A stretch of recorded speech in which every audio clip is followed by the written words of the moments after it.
রাজনীতিতে ক্ষমতার দাপট যে চিরস্থায়ী নয়, ইতিহাস বারবার তা প্রমাণ করেছে। এবার সেই চিরন্তন সত্যের মুখোমুখি হল নতুন রাজনৈতিক দল এনসিপি। ঝিনাইদহে বৈষম্য বিরোধী ছাত্র আন্দোলনের সাবেক ও বর্তমান এনসিপি নেতা নাসিরউদ্দিন পাটোয়ারির ওপর ডিম নিক্ষেপ এবং পরবর্তী সময়ে দলটির কেন্দ্রীয় নেতা তারেক রেজার গ্রেফতারের ঘটনা রাজনৈতিক মহলে নতুন করে আলোচনার জন্ম দিয়েছে। রাজনৈতিক বিশ্লেষকদের মতে ক্ষমতার অপব্যবহার যে শেষ পর্যন্ত বুমেরাং হয়ে ফিরে আসে, ঝিনাইদহের এই ঘটনা তারই এক জ্বলন্ত উদাহরণ। গত শুক্রবার ঝিনাইদহে এনসিপি নেতা নাসিরউদ্দিন পাটোয়ারির ওপর ডিম নিক্ষেপের ঘটনা ঘটে। এনসিপির অভিযোগ, ছাত্রদলের নেতাকর্মীরা এই হামলা চালিয়েছে এবং এতে তাদের অন্তত ৩ জন নেতাকর্মী আহত হয়ে হাসপাতালে ভর্তি হন। ঘটনার পরপরই এনসিপি কর্মীরা থানা ঘেরাও করে মামলা করতে পুলিশকে বাধ্য করে। একে অনেকেই দলটির ক্ষমতার দাপট হিসেবে দেখছিলেন। তবে ঘটনার মোড় ঘুরে পরদিন নাসিরউদ্দিন পাটোয়ারি ও তার দলের বিরুদ্ধে পাল্টা মামলা দায়ের করে ছাত্রদল, যেখানে হামলা, ভাঙচুর ও হত্যার হুমকির অভিযোগ আনা হয়। শনিবারের সেই পাল্টা মামলায় গতকাল সন্ধ্যায় ঝিনাইদহ শহরের একটি মিলনায়তনের সামনে থেকে গ্রেফতার হন এনসিপির কেন্দ্রীয় যুগ্ম সদস্য সচিব তারেক রেজা। তিনি সেখানে এক জরুরি সংবাদ সম্মেলন করতে গিয়েছিলেন, কিন্তু পৌঁছানোর পরপরই ঝিনাইদহ সদর থানার পুলিশ, ডিবি এবং বিশেষায়িত টিম তাকে গ্রেফতার করে। ঝিনাইদহ সদর থানার ওসি আসাদুজ্জামান বিষয়টি নিশ্চিত করে জানান, ছাত্রদল নেতার দায়ের করা সুনির্দিষ্ট মামলায় তাকে গ্রেফতার করা হয়েছে। কোনো নিবন্ধিত বা অনিবন্ধিত বড় রাজনৈতিক দল হিসেবে আত্মপ্রকাশের পর এটি এনসিপির কোনো শীর্ষ নেতার প্রথম আনুষ্ঠানিক গ্রেফতার, যা দলটির রাজনীতির জন্য একটি বড় ধাক্কা হিসেবে দেখা হচ্ছে। এই গ্রেফতারের পর এনসিপি নেতা নাসিরউদ্দিন পাটোয়ারি তীব্র ক্ষোভ ও অসহায়ত্ব প্রকাশ করেছেন। গণমাধ্যমে দেওয়া এক বিবৃতিতে তিনি বলেন, যারা আমাদের ওপর হামলা করল, আমাকে হত্যার চেষ্টা করল, শেষ পর্যন্ত আদালত থেকে তাদেরই জামিন দেওয়া হলো, আর আমাদের নেতাদের গ্রেফতার করা হচ্ছে। অথচ এর আগে থানার ভেতর থেকে লাইভে এসে নাসিরউদ্দিন পাটোয়ারি নিজের নিরাপত্তা নিয়ে শঙ্কা প্রকাশ করেছিলেন এবং পরে পুলিশের বিশেষ প্রোটোকলে তাকে ঝিনাইদহ এলাকা পার করে দেওয়া হয়েছিল। এনসিপির এই পরিস্থিতির ওপর আলো ফেলে বৈষম্য বিরোধী ছাত্র আন্দোলনের অন্যতম সমন্বয়ক হাসনাত আবদুল্লাহ সামাজিক যোগাযোগ মাধ্যমে একটি তাৎপর্যপূর্ণ মন্তব্য করেছেন। তিনি লিখেছেন, ক্ষমতার অপব্যবহার কখনো স্থায়ী হয় না। বাস্তবতা হল, অধ্যাপক ইউনূসের নেতৃত্বাধীন অন্তর্বর্তীকালীন শাসন আমলে এই দলটির নেতারা একছত্র প্রভাব বিস্তার করেছিলেন। দেশ জুড়ে জুলাই যাত্রা বা বিভিন্ন কর্মসূচিতে রাষ্ট্রপতির স্টাইলে পুলিশ, র্যাব এবং সেনাবাহিনীর বিশেষ প্রোটোকল ব্যবহার করেছেন তারা। গোপালগঞ্জে রাজনৈতিক আধিপত্য বিস্তার করতে গিয়ে আইন শৃঙ্খলা বাহিনীর গুলিতে 5 জনের প্রাণহানির ঘটনা কিংবা গাজীপুরে মব জাস্টিসের পক্ষে সাফাই গিয়ে বিতর্কিত বক্তব্য দেওয়া, সবকিছুতেই তাদের ক্ষমতার দাপট প্রকাশ পেয়েছিল। এমনকি এনসিপি বা বৈষম্য বিরোধী ফোরামের শীর্ষ নেতা সার্জি সালোমও এক সংলাপে স্বীকার করেছিলেন যে তারা ইউনূস সরকারকে মিস করবেন, যা প্রকারান্তরে সেই সময়ে পাওয়া অবাধ সুবিধার কথাই মনে করিয়ে দেয়। বিশ্লেষকরা বলছেন, আওয়ামী লীগের দীর্ঘ দুঃশাসনের পর দেশের মানুষ একটি পরিচ্ছন্ন ও সুশৃঙ্খল রাজনৈতিক পরিবেশ আশা করেছিল, কিন্তু নতুন এই শক্তিটি নিজেদের ইমেজ গড়ার চেয়ে ক্ষমতা জাহির করতেই বেশি ব্যস্ত ছিল। ফলশ্রুতিতে আজ যখন তাদের কেন্দ্রীয় নেতা গ্রেফতার হচ্ছেন বা তারা রাজনৈতিক মার খাচ্ছেন, তখন সাধারণ জনগণের মাঝে তাদের পক্ষে কোনো জোরালো প্রতিবাদ বা সহানুভূতি দেখা যাচ্ছে না। ক্ষমতা যে চিরদিন থাকে না এবং ক্ষমতার অপপ্রয়োগের পরিণতি কতটা করুণ হতে পারে, ঝিনাইদহের এই ঘটনা যেন এনসিপিকে সেই কঠিন বাস্তবতার মুখোমুখি দাঁড় করিয়ে দিল। এই ঘটনা থেকে শিক্ষা নিয়ে দলটি আগামী দিনে সুস্থ ও পরিচ্ছন্ন রাজনীতির ধারায় ফিরবে কিনা, সেটাই এখন দেখার বিষয়। ঝিনাইদহের এই পুরো ঘটনা এবং এনসিপি নেতার গ্রেফতার নিয়ে আপনার কি মতামত? আসলেই কি ক্ষমতার অপব্যবহারের খেসারত দিতে হচ্ছে দলটিকে? কমেন্ট বক্সে আমাদের জানান। রাজনীতির আরও সব টাটকা খবর জানতে চোখ রাখুন নিউজ 36E।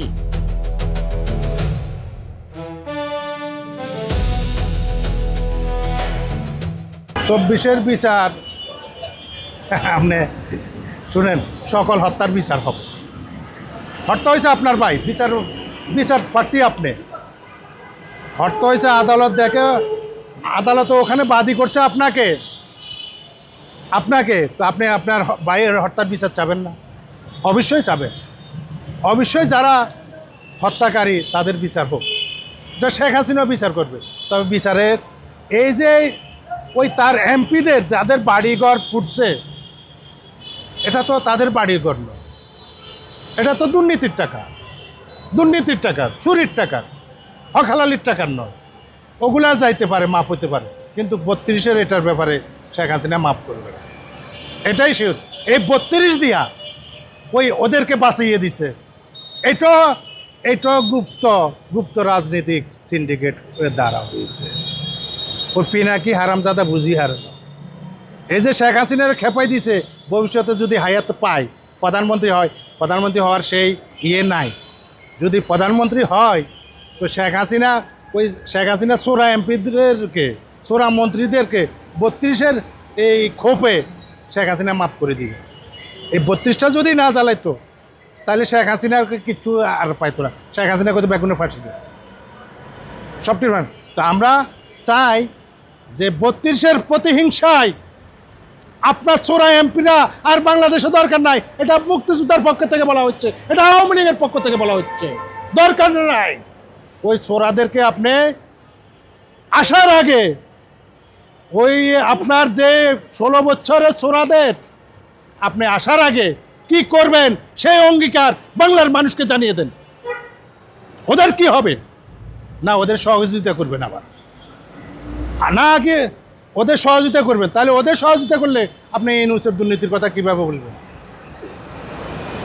আগে ওদের বিচার করেন, এটা আওয়ামী লীগের দাবি, এটা মুক্তিযোদ্ধার দাবি, এই দেশের সাধারণ মানুষের দাবি।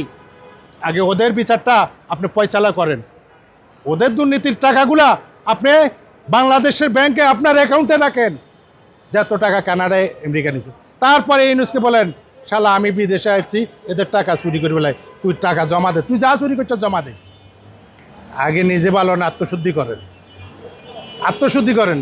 তো শেখ হাসিনা আসলে বলে আপনার কোনো জ্বালা, আমার কোনো জ্বালা নাই, আপনি অতীতের মতো চলতে পারবেন না। আগে ওদের বিচার করেন। আপনি আসেন, আপনি বাংলার মেয়ে, আপনি আসবেন না, আপনি আসেন। আপনি ওদের বিচার করলে তো আপনাকে এই সরকার কিছু করতে পারবে না। যে বিচার আমি করতেছি, এই সরকার বলবে বিচারক চাই। এখন কিছু লোক আছে আমাদের ফেনীতে, স্থানীয় শ্রদ্ধের কথা বলে না, উপজেলাতে বলে না, ইউনিয়নে বলে না, ওয়ার্ডে বলে না, জেলাতে বলে না, বলে শুধু শেখ হাসিনা। সব জেলাতে কি শেখ হাসিনা গেছে? সব জেলাতে শেখ হাসিনা গেছে? তাহলে স্থানীয় অপরাধীদের বিচারক সেটা কেন চান না?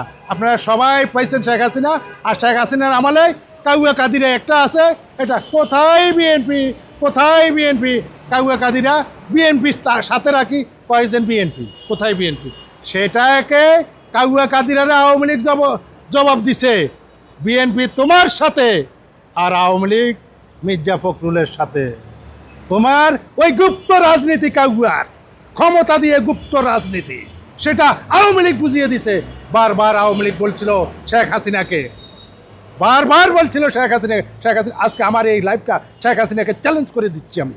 বারবার আওয়ামী লীগ বলছিল আপনার এই চোরগুলা, এই এমপি, মন্ত্রী, উপজেলা চেয়ারম্যান, ইউনিয়ন চেয়ারম্যান, এই চোরগুলারে আপনি বিচার করেন। আপনি করতেন সান্ত্বনা দিতেন, ওই সান্ত্বনার বানিয়ে আপনাকে বারবার আপনাকে ক্ষমতায় দেখাইছে। আপনার সাথে একবার নারাজ হয়েছে এরা, আপনার ওই যে ছাত্ররা আন্দোলন করছে, এরা হিসনামি গেছে, ওই যার ঘরে ছিল আর ছাত্রদের সাথে কথা বাড়ায় নাই, এটাই হয়েছে।